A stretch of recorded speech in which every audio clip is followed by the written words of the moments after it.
Una melodía de Macedonia, una canción serbia, una danza búlgara o una pieza de salón.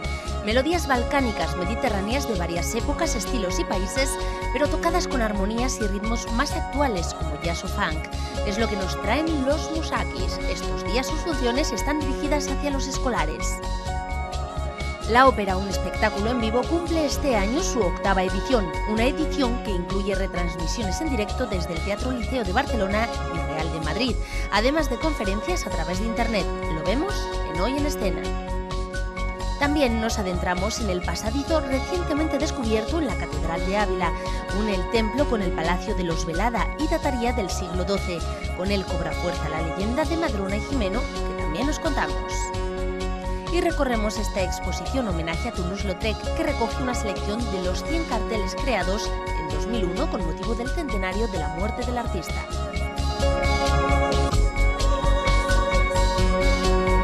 Muchas veces la realidad supera la ficción y en torno al patrimonio artístico de Castilla y León existen muchas leyendas. Pues bien, una de ellas se ha convertido en realidad, encontrándose un pasadizo en la Catedral de Ávila que recoge una bonita historia de amor. El amor entre Jimeno y Madrona era imposible, por eso él decidió quitarse la vida arrojándose al pozo de la catedral. Lo que descubrió fue una galería hacia el torreón que hay junto al aseo, la casa de su amada. En la base del torreón, que hay otro pozo con otro bocal, está su amada Madrona esperándole. Y claro, de pronto asoma la cabeza y ya se siente salvo y al mismo tiempo el rostro de su amada. Los trabajadores de la catedral descubrieron este pasadizo limpiando el pozo de unos 8 metros de profundidad y utilizando cámaras telescópicas. Es una galería con destino desconocido de 65 por 55 centímetros y que además alimenta la leyenda que se cuenta en Ávila desde el siglo XVII, que dice que hay un gran acuífero bajo el templo.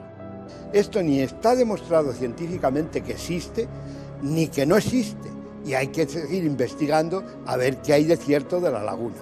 Lo que sí es cierto es que es causa de sorpresa que en el lugar más alto de Ávila, donde se asienta la Catedral de El Salvador, haya varios pozos. No es el primer descubrimiento de estas características. En febrero veía a la luz un pasadizo hacia el exterior y se presupone que haya muchos más. Yo tengo mis corazonadas que encontraremos algo más. Ahora, ¿qué va a ser? Pues no lo sé. Por cierto, que la leyenda no tuvo final feliz. Madrona acabó apuñalada a manos de la familia de Jimeno. El amor imposible de leyenda que deja unas huellas de verdad.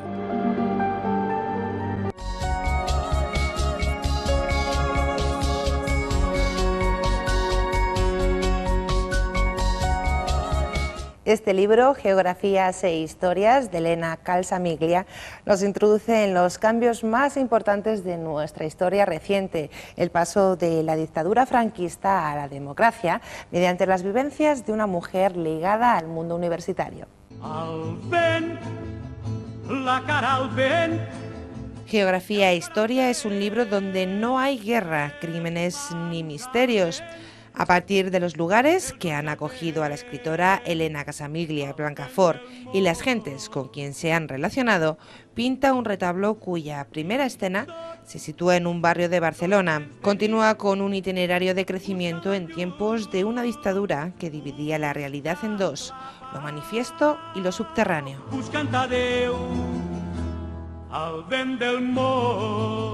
Ha trabajado en un ejercicio de memoria, consultando fechas, nombres, pero siempre bajo el filtro de su recuerdo, a caballo entre la biografía y la novela, con anécdotas, curiosidades y una intrahistoria poco conocida.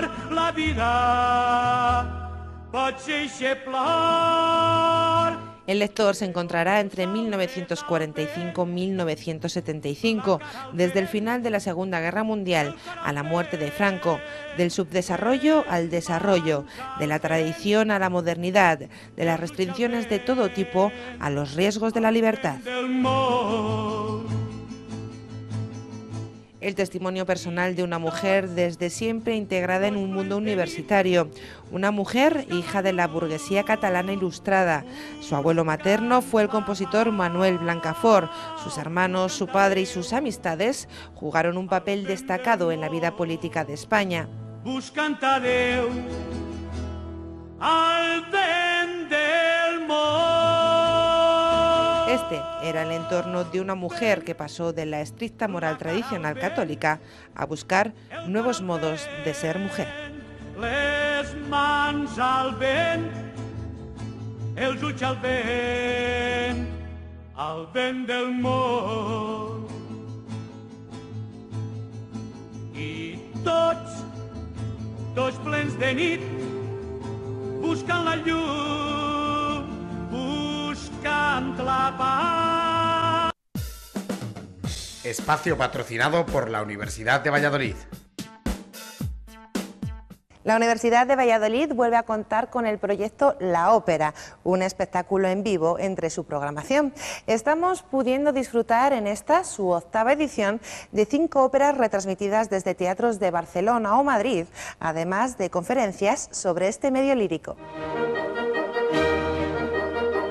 Junto a la Universidad de Valladolid, más de 50 universidades, tanto nacionales como extranjeras, participan actualmente en el proyecto Ópera Oberta, cuyo propósito fundamental consiste en fomentar la afición a este género. La ópera, un espectáculo en vivo, en su 8ª edición, pues viene a ser la confirmación del interés que suscita en el ámbito universitario, un curso que está centrado en el espectáculo de la ópera.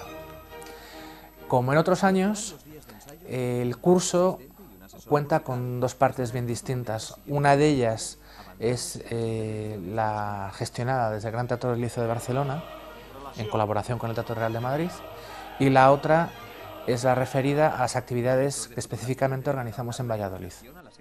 El Gran Teatro del Liceo llevará a cabo 3 actividades: retransmisiones de los títulos operísticos, documentales previos a la retransmisión y conferencias sobre la trascendencia de la ópera desde un punto de vista divulgativo. Unas retransmisiones que se podrán seguir también desde Valladolid. He de decir que nuestro curso, La Ópera, un espectáculo en vivo, se inscribe en un programa mucho más amplio que aglutina a universidades iberoamericanas a partir de la iniciativa del Gran Teatro del Liceo, que es Ópera Oberta.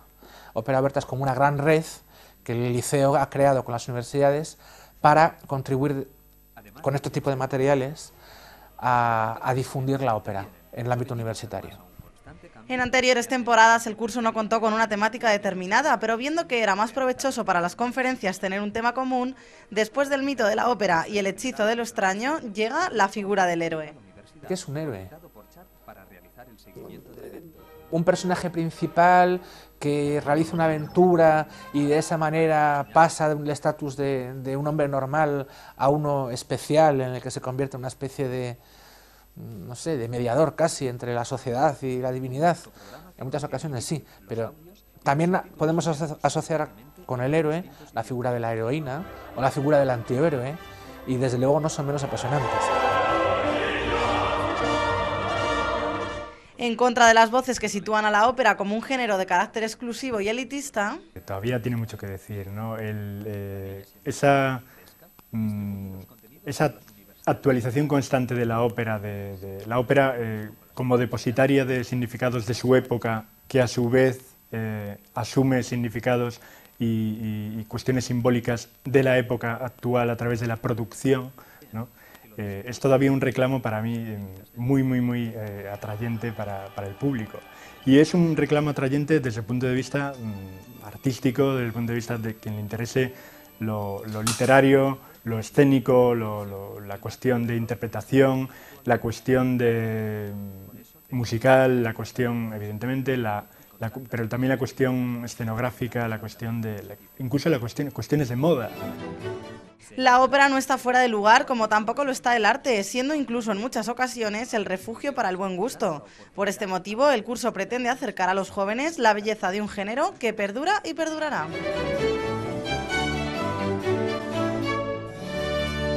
Hace mucho tiempo a las montañas de los Balcanes llegó un grupo de familias que iban de pueblo en pueblo animando con sus instrumentos las bodas, los bautizos o cualquier fiesta en que se solicitasen sus servicios.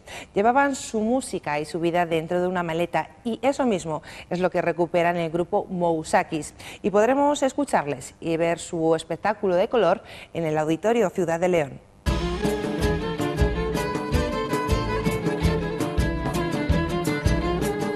Los Mousakis ofrecen un espectáculo diferente basado en la música tradicional de los Balcanes, fusionada con ritmos más actuales que van desde el jazz al funky o al rock.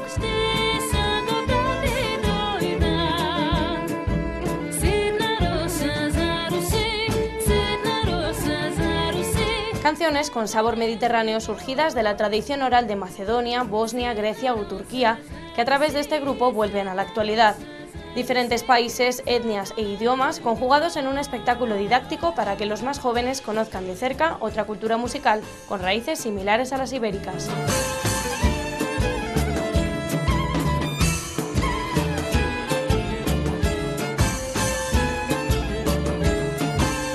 Los Musakis nacen en Barcelona en el año 2003 de la mano del violinista serbio Branislav Grbić, afincado en la ciudad condal desde hace casi 10 años, que cuenta con la participación de Pepe Morales, Iván Ilić, Goran Slavić, Marko Jekala y el cantante israelí Tal Ben-Ari. Este último incluso canta en ladino, antiguo idioma que los sefardíes utilizaban antes de ser expulsados de España en el siglo XV.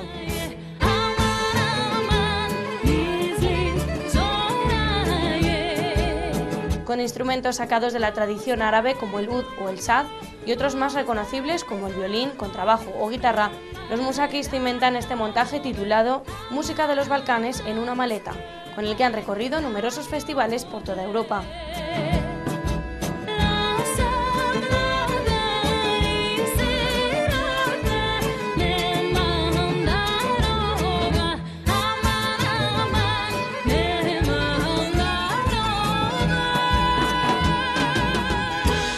Su música alegre y festiva transportará a los más jóvenes desde León al otro lado del Mediterráneo mañana en el auditorio en 2 sesiones matinales.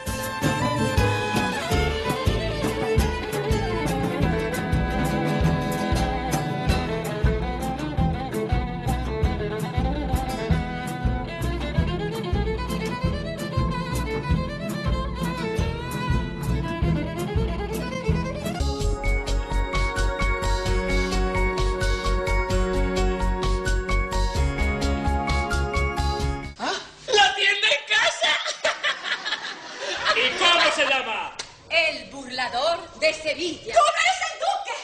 No. Y ahora don Juan... Clasicorro Lo serás tú es un espectáculo joven y descarado que rompe con los esquemas convencionales del teatro clásico español. Es una revisión de nuestros 3 autores teatrales más prolíficos del siglo de oro, Tirso de Molina, Calderón de la Barca y Lope de Vega, de sus textos más representativos y de una época y una sociedad que, aunque lejana en el tiempo, a veces no parece tan diferente a la nuestra. Y del pobre, la más mona. Vengan a mi dulce boda, del mundo la gente ¡Pero toda. abandona mi esposo! Yo no soy. ¿De qué te admiras? Yo a vuestro muerto a cenar os invito en la posada. Su comicidad se basa en situaciones absurdas y sorprendentes que se suceden a lo largo de la obra, en las que el público podrá identificar escenas y textos del siglo de oro, reconocibles por su universalidad, pero desde un punto de vista diferente e hilarante. Todo ello arropado por diálogos ocurrentes y divertidos que dotan a la obra de un ritmo frenético que no deja lugar para el descanso en el espectador. Que seas humilde y blando, porque quizá estás soñando, aunque ves que estás despierto. Dame el retrato que sé que es de otra. ¿Dónde está? 3 actores dan vida a casi una treintena de personajes, un gran número de obras homenajeadas y destrozadas de Tirso, Calderón y Lope, concursos, Miss Almagro, chispas en el escenario, cabaret y mucho, mucho humor. De oírte, Rosaura, y verte. ¿Y qué pasa? Que tenéis más costumbre de sufrir y los ricos lo pasamos peor. Sí, Isabel. ¿Y quién dices que lo mató? ¡Fuente Ovejuna, señor! ¿Pero qué director? En esta obra. Que por cierto, toda a ti te la damos y a mí me ha dado una mierda. El Caballero de Olmedo. Tus ojos son ladrones. Cuando contigo no puedo, también mi amor y mi miedo, digo en tu ausencia las flores. Darte un consejo, que aunque Olmedo no está lejos, es mala la carretera. ¡Te cayó al ojo de mi amor! Y así termina la historia del Caballero de Olmedo.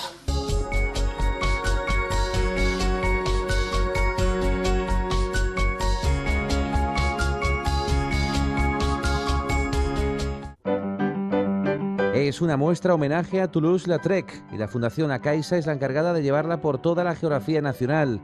Hasta el día 14 de diciembre, la Casa de las Culturas de Bembibre muestra una selección de los carteles creados en 2001 con motivo del centenario de la muerte del artista. Nacido en Albi, Francia, descendiente de los condes de Tolosa, Fue un personaje encantador, dotado de una atractiva personalidad.